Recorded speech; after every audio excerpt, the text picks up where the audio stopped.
সংবিধানের বাইরে গিয়ে পিআর পদ্ধতিতে ভোটের কোনো সুযোগ নেই। সিইসি এখন আমার কথা হইল, সিইসি ডাইরেক্ট ঘোষণা দিয়ে দিছেন সংবিধানের বাইরে গিয়ে পিআর পদ্ধতিতে নির্বাচন হবে না। তাহলে এতদিন যারা পিআর পিআর করে একদম পিআর ছাড়া কিছু বোঝেন না, পিআর নির্বাচন হতে হবে এই সেই হাংতাং বিভিন্ন নাশকতা করেছেন, তাদের উদ্দেশ্যে বলবো এখন আপনাদের অবস্থা কি হবে?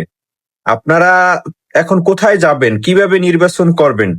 আপনাদের তো বারবার বলা হয়েছে, যারা পিআর পিআর করেন, বিএনপির ভারপ্রাপ্ত চেয়ারম্যান জনাব তারেক রহমান বারবার বলেছেন সবাইকে নিয়ে দেশ সাজাবো, সবাইকে নিয়ে সরকার গঠন করব এবং পুরো ইসলামকে নিয়ে দেশ সাজাবো।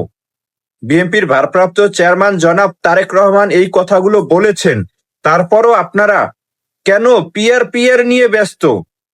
আপনাদের ছাড়া তো নির্বাচনে বিএনপি যাবে না বা বিএনপি সরকার একা গঠন করবে না, সেই ইঙ্গিত তো আপনাদেরকে দিয়েছে। তারপরও আপনারা এই পিআর বিভিন্ন নির্বাচন আপনারা চান না, এর মানে কি? নির্বাচন কেন চান না?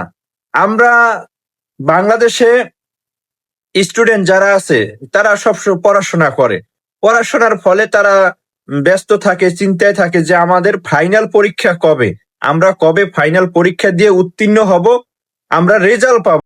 রাজনীতিটাও ঠিক সেই রকম। আমরা সারা বছর মিছিল মিটিং নির্বাচনী প্রচার প্রচারণা আমরা চালাইছি।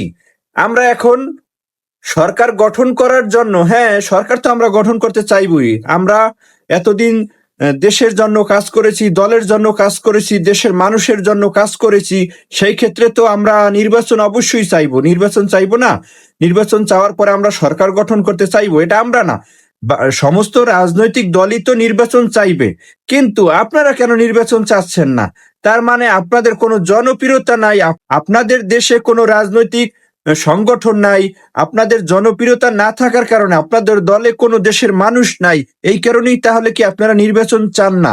আপনারা চাইতেছেন বর্তমান অন্তর্বর্তীকালীন সরকার ক্ষমতা আছে, তার মাথার উপরে কাঁঠাল ভেঙে আপনারা খাবেন, আর বদনাম হবে ইউনূস সরকারের। তিনি একজন নোবেল প্রাপ্ত ব্যক্তি, ভদ্রলোক, তার বদনাম করে আপনারা বিভিন্ন সুযোগ সুবিধা নেবেন, দেশের মানুষকে চুষে খাবেন, বিভিন্ন সন্ত্রাস এবং দুর্নীতি এবং লুটপাটের সাথে আপনারা জড়িয়ে ইউনূস সরকারের বিরুদ্ধে আপনারা তার দুর্নাম ডেকে আনবেন। এটা আসলে আপনারা চান। এখন কথা হইল, আপনারা যারা রাজনীতি করেন তারা নির্বাচন কেন চাইবেন না? নির্বাচন তো সবাই চাইবে, বিএনপি নির্বাচন চায়। বিএনপির কি অপরাধ? বিএনপি দেখতে আছে, বিএনপির জনসমর্থন আছে, দেশে লোক আছে, বিভিন্ন সংগঠন আছে, গ্রাম পর্যায়ে সংগঠন আছে, তারা তো নির্বাচন চাইবে, তারা তো সরকার গঠন করতে চাইবে। আপনারাও সরকার গঠন করার চিন্তা ভাবনা করেন। আপনারা ভোটের মাঠে হেরে যাবেন, আপনাদের সাথে দেশের জনগণ নাই, দেশের মানুষ নাই, আপনাদের কোনো জনসমর্থন নাই, তাই আপনারা হেরে যাওয়ার ভয়ে নির্বাচন চাচ্ছেন না। তাই তো যত তালবাহানা করেন কোনো লাভ হবে না। তাই আপনারা তো আমার ভিডিওটি শেয়ার করবেন না। যারা আমার বিএনপি কে ভালোবাসে, বিএনপির সমর্থিত ভাই আছেন, আপনারা শুধু আমার ভিডিওটি শেয়ার করলেই হবে। ধন্যবাদ সবাইকে।